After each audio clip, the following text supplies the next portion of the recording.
वो total news पर बोलेगा, वो सारे भेद खोलेगा। कौन है ये चुनावी जादूगर? इस चुनावी जादूगर से एक्सक्लूसिव बातचीत की है total news associate editor doctor Mahesh Kumar ने। आपको दिखा रहे हैं। सियासत के खेल में सियासी खिलाड़ी तो आपने खूब देखे होंगे, लेकिन क्या कभी कोई चुनावी जादूगर देखा है? टोटल न्यूज आज आपके सामने एक चुनावी जादूगर को लाने जा रहा है। ऐसा जादूगर जो चुनाव की जमीन पर दाखिल होता है करीब करीब 100 घंटे पहले, और उन 100 घंटों में हारने वाला उम्मीदवार जीत जाता है, जीतने वाला हार जाता है। हार जीत अगर ना भी हो, कम से कम जीत और हार का अंतर तो वो बदलता ही है, फिर चाहे जमीन हरियाणा की हो, राजस्थान की या फिर गुजरात की। वो जादूगर कौन है? टोटल न्यूज आज आपके सामने वो खुलासा करेगा।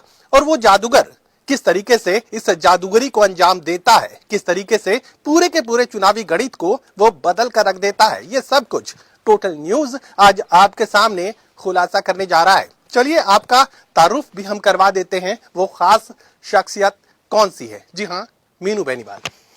टोटल न्यूज में आपका स्वागत है मीनू बेनीवाल जी। धन्यवाद धन्यवाद महेश जी। सियासी खिलाड़ी, ये शब्द अक्सर लोग सुनते रहते हैं, ये शब्द अक्सर लोग जानते हैं, लेकिन चुनावी जादूगर कौन होता है? टोटल न्यूज आज चुनावी जादूगर को देश के दर्शकों के सामने लेकर आ रहा है, दुनिया के दर्शकों के सामने लेकर आ रहा है। ये चुनावी जादूगरी, कहां से इस चुनावी जादूगरी की शुरुआत मीनू बेनीवाल ने की है? 1990 में मैं घर से निकला था। 1991 में मेरे ब्रदर का एक चुनाव था, उसमें हमने काम करना शुरू किया। उसके बाद 93 में हमारी जान पहचान अजय चौटाला जी से हुई, और नाहौर विधानसभा का चुनाव था मई के महीने में। तब हमने वहाँ एक रामगढ़ गांव था, उसमें हमने काम किया। वहीं से बस धीरे धीरे चलते रहे और सीखते रहे जो सीखना था। ये राजनीति में जो पदार्पण है वो थोड़ा सा खुलासा आपने किया, लेकिन कब आपको लगा कि मीनू बेनीवाल राजनीति में अपना दखल दे सकता है? पर्दे के पीछे आप लगातार बने रहे, ये पर्दे के पीछे आने की शुरुआत कब से और किस तरीके से हुई? कौन से ऐसे खास कारण रहे कि आपको लगा कि राजनीति में जाकर मुझे कुछ बड़ा करना है? अभी तक तो पर्दे के पीछे ही चल रहा है सब कुछ। राजनीति में तो ये आए नहीं है। और डाटा पे, रिसर्च पे काम किया, पॉलिटिकल प्लानिंग पे काम किया, क्षेत्र को समझा, क्षेत्र को देख के उसी हिसाब से रणनीति बनाई, और समय समय पे साथियों के साथ काम किया, पार्टियों के साथ नहीं, साथियों के साथ काम किया।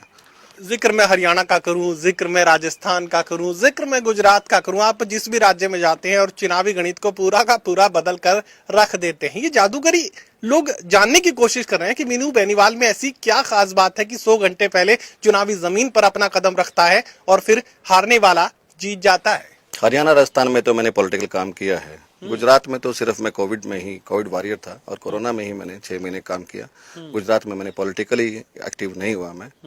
कोरोना में मैं काफ़ी एक्टिव रहा मैं, और हमने काफ़ी अच्छा काम करने की कोशिश वहाँ कई शहरों में की है। हरियाणा राजस्थान में नेचुरली, क्योंकि हम हरियाणा से हैं और राजस्थान हरियाणा की सीमा पे है, हमारा जो क्षेत्र है, मेरा गृह क्षेत्र है, जहाँ मैं हमारी जन्मभूमि है, उसके पूरा का पूरा जो है राजस्थान का एक पूरा जिला हनुमानगढ़ और गंगानगर लगता है, पुराना गंगानगर बोलते हैं उसको। तो उस क्षेत्र में और सिरसा एरिया में काम करते रहे। साथ साथ अजय सिंह जी हमारे बड़े भाई रहे हैं, साथी रहे। कभी कभी उनके साथ भी अलाइनमेंट अच्छी रही, तो करते करते धीरे धीरे सीखते रहे, सब साथी मिलते रहे, अलग अलग विषयों पे, अलग अलग बातों लोग पे मिलते गए और कारवां बनता गया। लेकिन मेरा असली सवाल तो सर अभी भी आप जवाब उसका नहीं दे रहे हैं। जादूगरी आखिर करते कैसे हैं? लोग मिलते गए, कारवां बनता गया, हमने अक्सर सुना है, लेकिन आपके अपने साथी हैं, मैं समझता हूं। ये 100 घंटे पहले कैसे बदल लेते हैं सर? हम रिसर्च करते हैं पहले। हम जो पुरानी जो पॉलिटिक्स है, लोग आते हैं 15 दिन पहले ऑफिस खोलते हैं, फिर वोट मांगते हैं, फिर चले जाते हैं। जिस क्षेत्र में हमने काम करना होता है उस क्षेत्र में हम पहले से एक रिसर्च करते हैं, अपनी टीम को भेजते हैं, और हमें देखते हैं कि असलियत क्या है। भाषणबाजी, बड़ी बड़ी बातें करना, पिछले 5 साल में कुछ ना करना, चाहे वो जीते हैं हारे हैं, कभी जाते नहीं है वो। कुछ लोग ऐसे लोग होते हैं, काफ़ी बड़ी इसकी संख्या है, 40% लोग कम से कम ऐसे हैं जिनको इस पॉलिटिक्स से कोई मतलब नहीं है जी। बहुत अच्छे होते हैं, पर उनको कोई पूछता नहीं है। हम उनकी रिसर्च करते हैं जिन पे ध्यान फोकस किया जाए, क्योंकि कुछ लोग तो पहले से अलाइंड होते हैं, कोई किसी पार्टी से जुड़ा है, कोई किसी पार्टी से जुड़ा है। उस पार्टी में रहते हुए भी वो पार्टी के जो बड़े लोग हैं उनको काफ़ी हद तक नेग्लेक्ट करते हैं। हम नेग्लेक्टेड लोगों को, जो अच्छे लोग हैं, जिनको महत्व नहीं मिला, उनको छांटते हैं।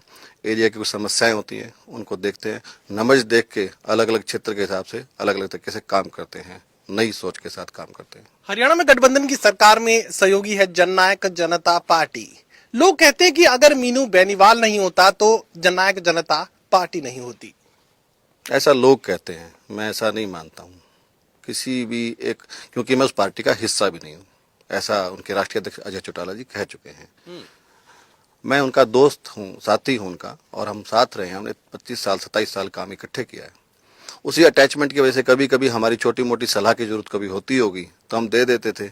अब हम कह देंगे कि हम सलाहकार थे, कल को कोई और समस्या आ खड़ी होगी, कोई कहेगा कि सलाहकार नहीं थे। कभी हम कह देंगे कि हम ये थे, कहीं बनाने में थे, तब कहेंगे कि नहीं थे। असल में जिंदगी के 3 सच होते हैं। एक सच जो आप बोल रहे हैं, एक सच जो मैं बोल रहा हूँ, और एक सच जो सच है।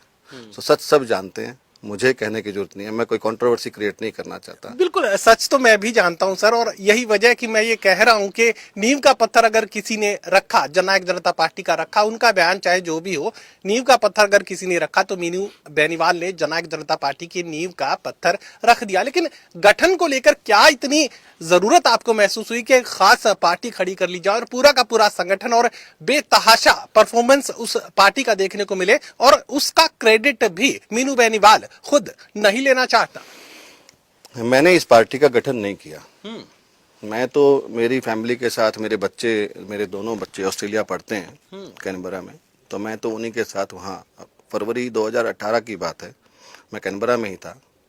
तो मुझे अब फिर वही कंट्रोवर्सी होगी कि मैं कहूंगा कि मुझे रिक्वेस्ट, चलिए ये तो मैं कह रहा हूं सर कि जमीन आपने तैयार की और नींव का पत्थर आपने रखा। मुझसे मदद मांगी गई, और मेरा मन भी था कि जो मेरा भाई है, जो हमेशा मेरे बड़े की तरह मेरे साथ रहा लंबे समय तक, अगर उसको जरूरत है तो मुझे उसके साथ खड़े होना चाहिए।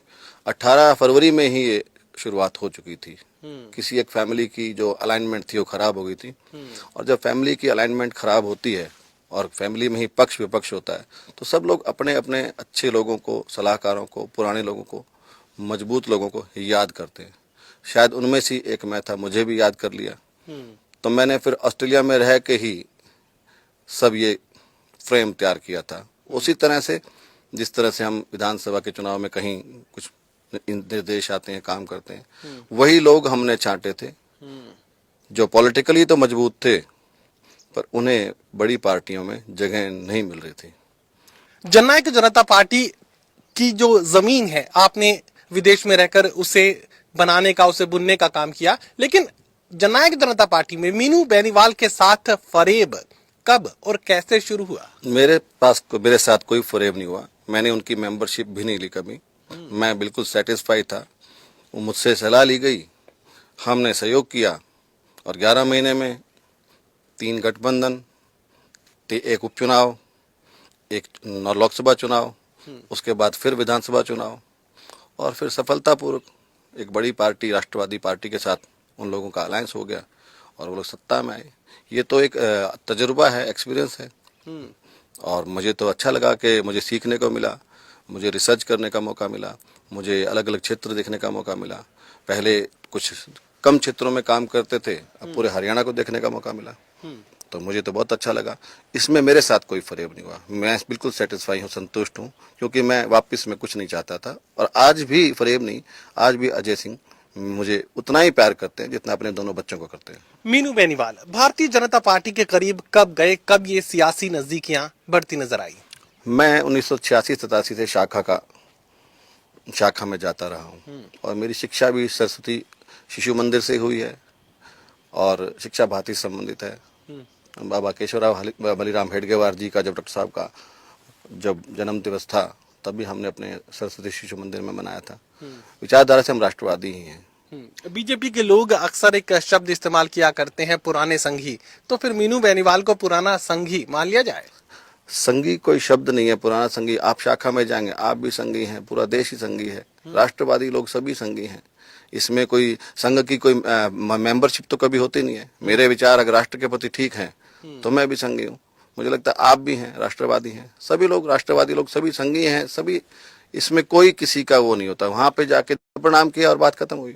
भारतीय जनता पार्टी के साथ किस तरह आगे का जो सफर है आप देख पा रहे हैं? इसी पार्टी के साथ जुड़ने की खास वजह आप बता चुके हैं कि किस तरीके से अतीत में आप इसी विचारधारा के साथ जुड़े रहे, अब आगे क्या? मैंने तो किसी पार्टी का नाम नहीं लिया। मैंने राष्ट्रवादी बात कही। राष्ट्रवादी पार्टी। बिल्कुल। अगर कोई और पार्टी है तो उसके साथ भी सोच सकते हैं, पर मुझे लगता नहीं कि इस समय भारत में कोई पार्टी राष्ट्र की बात सोचती है। सब लोग छोटे छोटे धड़ों में बटे हैं और वाइडर एंगल पे कोई काम नहीं कर रहा है। तो मुझे लगता है सोच तो यही अच्छी है। जिक्र मैं एलनाबाद का कर लेता हूँ। एलनाबाद वो जमीन जहां पर सबसे ज्यादा काम अगर ग्राउंड वर्क करता कोई नजर आता है तो मीनू बेनीवाल नजर आता है। बड़ा एक सियासी चेहरा, इंडियन नेशनल लोकदल से जुड़ा है और कह सकते हैं कि उनकी दादा लाई जो सीट है वो वहां पर बनी हुई है, और उसी मुश्किल जमीन पर आप अपनी खेती करने की कोशिश कर रहे हैं। नहीं, मैं खेती नहीं करने की कोशिश कर रहा। उपचुनाव के दौरान मैं वहां गया था, किसान आंदोलन चल रहा था, लोगों के सेंटिमेंट्स भी खराब थे। क्योंकि हम राष्ट्रवादी की बात करते हैं तो राष्ट्रवादी पार्टी का एक उम्मीदवार वहां खड़ा था, उसके चुनाव प्रचार में मैं गया था। इतना नजदीक से मैंने देखा नहीं था इलाहाबाद को कभी। जब जाके देखा तो पता लगा कि वो तो बहुत ही पिछड़ा और आखिरी नीचे के दर्जे का क्षेत्र है। 95 किलोमीटर लंबा वो क्षेत्र है और सारा का सारा भारत हरियाणा का अंतिम सिरा है, राजस्थान को लगता है टेल पे है। आधे में पानी नहीं है और आधा सेमग्रस्त है। शिक्षा की व्यवस्था बिल्कुल लचर थी, सड़कें बिल्कुल खराब थी। वो पार्टी और वो जो दादा लाई जो बोलते हैं जिसको, उस दादा लाई पार्टी ने वहां से 23 बार चुनाव जीता है। 5 बार इलाहाबाद से चौधरी भागीराम जी रहे, 3-4 बार चौटाला जी रहे, 4-5 बार अभय चौटाला जी भी रहे, फिर वहां से विद्या बेनीवाल जी रही, जगदीश बेनीवाल जी रहे, मनीराम जी रहे। लगातार चुनाव जीतते जीतते माननीय ओम प्रकाश चौटाला 5 बार मुख्यमंत्री रहे, देवीलाल जी भी 1 बार मुख्यमंत्री रहे, फिर वो डिप्टी पीएम भी बने। लेकिन दुख की बात है कि जब घूमने लगे वहां तो अटैचमेंट कुछ बढ़ती चली गई। इलाहाबाद को लेकर अब क्या मीनू बेनीवाल अपने लिए सोच रहा है, उस इलाके के लोगों के लिए सोच रहा है? सिर्फ इलाहाबाद नहीं, हम काफी क्षेत्रों में काम कर रहे हैं। इलाहाबाद और सराउंडिंग में काम कर रहे हैं, हम आदमपुर में भी काम कर रहे हैं, हम हनुमानगढ़ जिले में भी काम कर रहे हैं। अभी हमने हनुमानगढ़ में भी काम किया है, हमने स्कूल भी बनाए हैं। हमारा एक ग्रुप है बहुत बड़ा, हमारी टीम है जिसको हम टीम कप्तान बोलते हैं। उसमें काफी सोशल वर्कर और काफी दानी लोग भी हैं, उसमें शामिल हैं। हमने हॉस्पिटल भी बनाया है हनुमानगढ़ में। हमने सबसे पहले, मैं पहला आदमी हूँ एक इंडिविजुअल कैपेसिटी में जिसने राजस्थान में जब गौ माता की एक बीमारी थी, लंपी बीमारी, जैसे हमारे कोरोना थी ऐसे गौ माता की लंपी बीमारी थी, तो ऑन रिकॉर्ड गवर्नमेंट के रिकॉर्ड में है, मैं पहला ऐसा आदमी हूँ जिसने लंपी में पहली बार दवाई डोनेट की है, मेडिसिन भेजी हैं, सोशल वर्क किया। और भगवान का शुक्र है कि सिर्फ 3 गौ माता स्वर्ग सिधारी मेरे एरिया में, रावतसर में, पीलीबंगा में और नौहर क्षेत्र में। मैं ऑन रिकॉर्ड बड़े खुशी के साथ और विश्वास के साथ कहता हूँ। मीनू जी, एक व्यक्तिगत सवाल भी मैं आपसे पूछना चाहता हूं। कहते हैं कि किसी के वर्तमान को अगर समझना हो तो उसके अतीत को समझ लेना चाहिए। मीनू बेनीवाल के अतीत को अगर मैं समझने की कोशिश करूं तो बचपन कैसा था, किस तरीके से आगे पढ़ाई की, किस तरीके से आगे जो राजनीतिक नजदीकियां हैं वो बनती चली गई, और आज जो मीनू बेनीवाल है वो किस पायदान पर अपने आप को देख रहा है? 10वीं तक मैंने सरस्वती शिशु मंदिर सरस्वती विद्यालय से पढ़ाई की। उसके बाद मैं DN कॉलेज सार में रहा। मैंने +2 नॉन मेडिकल से की, फिर BA कर ली। उसके बाद लॉ करने गया, किसी कारणवश आधी अधूरी एकेडमिक में ही रह गया मैं। उसके बाद मैंने MBA ऑपरेशंस की, फिर MBA टूरिज्म की मैंने। उसके बाद शौक चढ़ा तो कमर्शियल पायलट बना मैं। आपके हिसार एयरपोर्ट से मैंने ट्रेनिंग ली है और 3 ही महीने में मैंने 210 घंटे फ्लाई किया। हालांकि इसमें मेरे गुरुजी का भी हाथ था। उसके बाद मैंने मल्टी इंजन किया और उसके बाद मैंने 97 घंटे गवर्नमेंट ऑफ इंडिया का एयरपोर्ट अथॉरिटी ऑफ इंडिया है, उसमें स्पेशल मिशन एयरक्राफ्ट होता है जो कैलिब्रेशन फ्लाइंग करते हैं, बिना किसी सैलरी के, बिना किसी पैसे के काम किया। और यही है अब आपके। उसके बाद धीरे धीरे पॉलिटिक्स भी चलती रही। चलिए, आपका क्लोजिंग कमेंट में जानना चाहूंगा। इलाहाबाद की जमीन पर इलाहाबाद के लोगों के लिए क्या कुछ आप कहना चाहेंगे? उनको जाग जाना चाहिए। अब वक्त जागने का आ चुका है और मीनू बेनीवाल ये खुलासा कर रहे हैं कि खुद वो भारतीय जनता पार्टी के साथ बने हुए हैं, और साथ ही ये भी कहा कि जननायक जनता पार्टी में किसी भी तरह का फरेब उनके साथ नहीं हुआ है और आगे की सियासी जमीन वो तैयार कर रहे हैं। इलाहाबाद में चुनावी रण में मीनू बेनीवाल नजर आएंगे और किस तरीके से जादूगरी वो करते हैं इसका खुलासा तो वो टोटल न्यूज पर कर ही चुके हैं। सहयोगी कमल के साथ doctor Mahesh Kumar, total news, Hisar.